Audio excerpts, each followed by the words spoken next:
13e journée de Jeep Elite, le basket pro français dans ton écran by la LNB, voici ton résumé. 4 jours après avoir rompu son contrat avec Justin Carter, Rohan se déplaçait à Reims où le boss de la ville les attendait de pied ferme. Blake Shield, The Blade terminera à 25 points. Pas complètement atteint, la chorale reste au contact et reprend même l'avantage en fin de premier quart. Caviar de Miller pour Burton, Yann Miller à la passe et Yann Miller au scoring au milieu de 3 joueurs. 72 partout à 40 secondes autour de Reed de se jouer de la défense du CCRB. 4 points d'avance, les Rouennais respirent, d'autant que le tir de Shield est manqué. Pas de 3, mais un 2 grâce à Fakwade. On reste à 2 points d'écart, 5 secondes, le ballon pour Shield qui choisit d'aller égaliser, mais le cercle va lui refuser l'accès. 74-76, les locaux s'inclinent. Strasbourg avait connu sur son parquet un coup d'arrêt lors de la dernière journée face à Nanterre. Après une victoire en Ligue des Champions mercredi, les hommes de Vincent Collet sont à Gravelines et démarrent bien. York sort derrière l'écran de Traoré, plus 7 pour la SIG, puis plus 11 après ce magnifique travail du All-Star Inglis. Au retour des vestiaires, le BCM dominé continue de prendre l'eau. Aucun carton ne sera remporté face aux Alsaciens. Malgré un léger réveil initié par Macri et ici Lewis de loin, c'est trop dur pour contrer un Gabe York qui signe son meilleur match sous le maillot strasbourgeois. 25 points, 5 rebonds, 3 passes et 29 dévals. 5e défaite consécutive en Jeep Elite, la 9e pour les nordistes qui s'enfoncent un peu plus dans la crise. Au Palio, l'élan béarnais attaque fort de suite avec un 9-0, voici Bekwe. Très vite effacé par Boulazac avec exactement le même run offensif, les Ska trouvent la cible sur un joli mouvement, les locaux s'échappent ensuite. Mais Pau qui a reçu une fessée à domicile contre Monaco le week-end dernier réalise un sacré 3e quart-temps, notamment avec un adroit Ronald Moore, 18 points. 69-74, les Périgourdins reviennent à une possession grâce à Pinero longue distance. Toujours devant, les Palois vont subir une nouvelle blessure, celle de Léo Cavalière touché à l'épaule.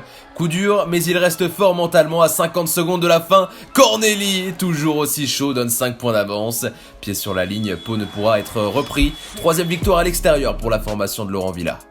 Duel entre les deux lanternes rouges du championnat, avec un bilan commun de 3 victoires pour 10 défaites, le Portel et l'élan Chalon n'ont pas le droit à l'erreur. Au Colisée, les deux formations ne se lâchent pas d'une semelle. Thornton lance le Britannique Miles Esson sous le cercle, 26 partout. Dans le 3e quart, au tour des Vikings de revenir au score avec Harrison meilleur marqueur de l'ESSM. Mais c'est ici que le match va basculer. Revoici Marcus Thornton, l'arrière américain va devenir complètement fou dans le quart-temps décisif en enchaînant les tirs primés. 26 unités dont, accrochez-vous, 7 tirs extérieurs à l'issue de la partie. Sans réponse, le Portel encaisse finalement 95 points. On est en train de mettre le club en péril, c'est inadmissible. Les mots de Benoît Mangin sont lâchés. En cas de victoire, Dijon pouvait s'adjuger le meilleur départ de l'histoire du club en championnat. Le 3e de Jeep Elite est guidé par le MVP Holston. En face pour le premier match de Limoges sous les ordres de Mehdi Marie, le CSP se veut combatif, coast to coast pour Guignard. Un peu plus d'impact mais difficile pour Boustielé, ici de verrouiller le cercle au milieu de Loum et Solomon. La JDA est devant à la pause, mais pas pour longtemps. Superbe 2e mi-temps des Verts qui ont su passer devant. Brown filoche dans le corner, le CSP rêve d'une victoire de prestige. Mais il va craquer face à la menace sous Lemon. 3 shoots à 3 points, dont 2 dans le Money Time. À 10 secondes, cette interception ne changera rien de l'issue. 79-73 score final. Dijon reste sur le podium. Le Mans revit dans ce mois de décembre après avoir battu les Metropolitans 92 et le Portel. Les Artois recevaient les Choletais, grosse intensité des champions de France 2018 après Tarpace et Bigotte dans la peinture. Cholet survit en trouvant une superbe adresse à 3 points, 50% sur le match. C'est pas mal non plus pour Aimé Gano à 16 unités qui dégaine, plus 19 en début de 3e. Mais avec les 13 shoots extérieurs réussis, les hommes de Counter y croient encore. Cette bataille des tirs à 3 points est perdue, mais pas celle du secteur intérieur pour les Manceaux. Alingue à la rescousse. Dernier frisson à 1:40 de la fin pour le public d'Antares quand Riley sanctionne juste devant le banc d'Elric Delors. Sur la ligne au billet assure, 3e succès de suite pour son équipe.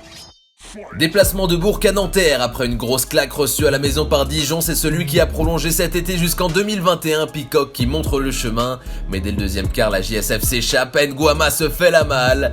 Avec un joli verrou défensif également, checker la détermination de Cordinier sur cette tentative d'aller-hoop. On a changé de côté avec 40% de réussite derrière l'arc.